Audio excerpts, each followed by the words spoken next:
मुंबईत चुनाभट्टीच्या सबवेमधील भिंतीतून पाण्याची गळती होते। दिवसभर पडलेल्या पावसामुळे सबवेमधील भिंतीतून पाण्याची गळती होते।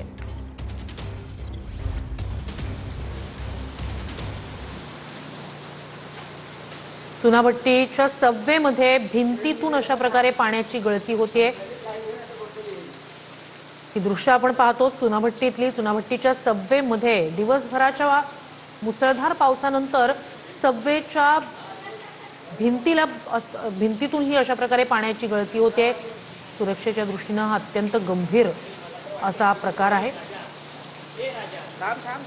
ते या सबवेचा उपयोग करत असतात, परंतु या सबवेलाच आपण पाहू शकतो की एक प्रकारे आता मोठी गळती जी आहे ती लागलेली असल्याचं आपल्याला पाहायला मिळतंय। या संपूर्ण सबवेच्या भिंतींना जे आहेत या ठिकाणी तडे गेलेल्याचं दृश्य आपल्याला पाहायला मिळतंय आणि संपूर्ण पाणी जे आहे या संपूर्ण तडे गेलेल्या ज्या ठिकाणी तडे गेलेत त्या ठिकाणाहून पाणी जे आहे ते मोठ्या प्रमाणात लीक होताना आपल्याला पाहायला मिळत आहेत। एकंदरीतच धोकादायक स्थितीमध्ये हा संपूर्ण सबवे असल्याचे या ठिकाणी आपल्याला पाहायला मिळत आहेत।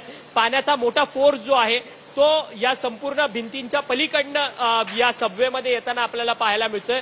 सामान्य नागरिक या ठिकाणी जीव मुठीत धरून या संपूर्ण सबवेतून जे आहे ते ये जा करताना आपल्याला पाहायला मिळत आहेत।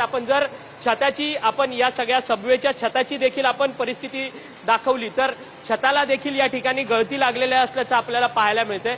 छतामधनं आपण पाहू शकतो की थेंब थेंब स्वरूपात या ठिकाणी पाणी गळतंय आणि या संपूर्ण सबवेचा वापर जो आहे तो सामान्य नागरिक पूर्व द्रुतगती महामार्ग जो ईस्टर्न एक्सप्रेस हायवे आहे तो क्रॉस करण्याकरता अथवा ओलांडण्याकरता इकडून तिकडे जाण्याकरता या संपूर्ण सबवेचा वापर जो आहे तो स्थानिक नागरिक आणि सामान्य मुंबईकर करतात। परंतु एकंदरीत